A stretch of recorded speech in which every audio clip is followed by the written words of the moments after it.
ఈ ఆంధ్రప్రదేశ్లో అంబేద్కర్ గారి రాసిన రాజ్యాంగం కంటే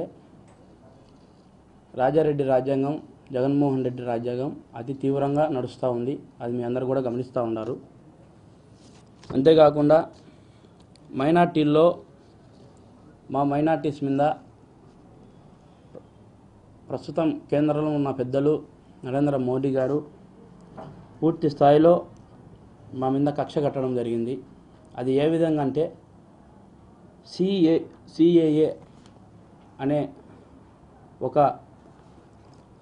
ఒకటి తీసుకొని వచ్చి, అంటే ఒక మైనార్టీ అంటే నువ్వు ముస్లిమా కాదా అని నువ్వు ఫస్ట్ తేల్చుకో అని మాకు ఆప్షన్ ఇచ్చినాడు. ఈరోజు నేను మోదీ గారిని అడుగుతా ఉండా, అంటే మేమేమన్నా పాకిస్తాన్ నుంచి వచ్చినామా మైనార్టీస్ము?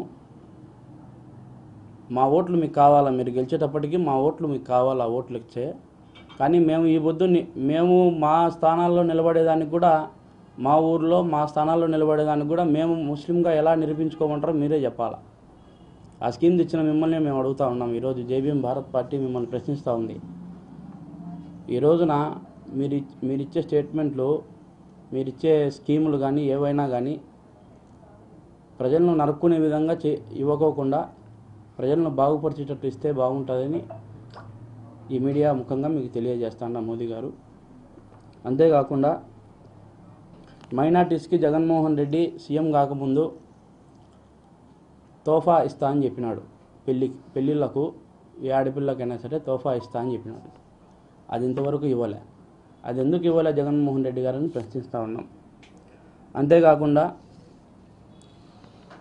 మొన్న ఒక ల్యాండ్లో ఒక దళిత యువకుడైన రామ్ నాయక్ అనే ఆయన ల్యాండ్ అతందైనా కూడా వైసీపీ వాళ్ళు ఆక్రమిస్తే దానికి సంబంధించి నేను మాట్లాడిన అక్కడికి వెళ్తే నేను సిఐ గారిని బెదిరించానని చెప్పి, ఎస్ఐ గారిని బెదిరించానని చెప్పి ఈ విధంగా పుకారు లేపారు.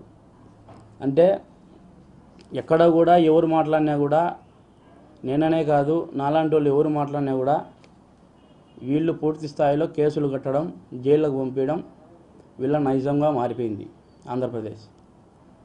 ఈరోజు నేను అడుగుతాను జగన్మోహన్ రెడ్డి గారిని, మాటకు వస్తే నా ఎస్సీ నా ఎస్సీ నా బీసీ అనే చెప్పే నువ్వు ఈ వద్దు మా దళిత బిడ్డలను కానీ మైనార్టీస్కి కానీ బీసీలకు కానీ ఏం చేసినావు జగన్మోహన్ రెడ్డి అని నేను అడుగుతాడా ఈరోజు దినాన.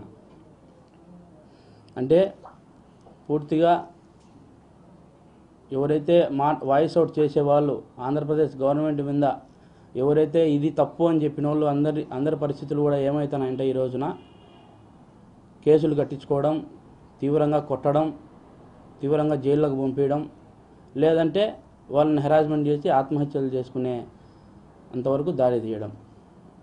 పూర్తి స్థాయిలో దీన్ని మేము పూర్తిగా జేబీఎం రావు భారత్ పార్టీ పూర్తిగా ఖండిస్తూ ఉంది.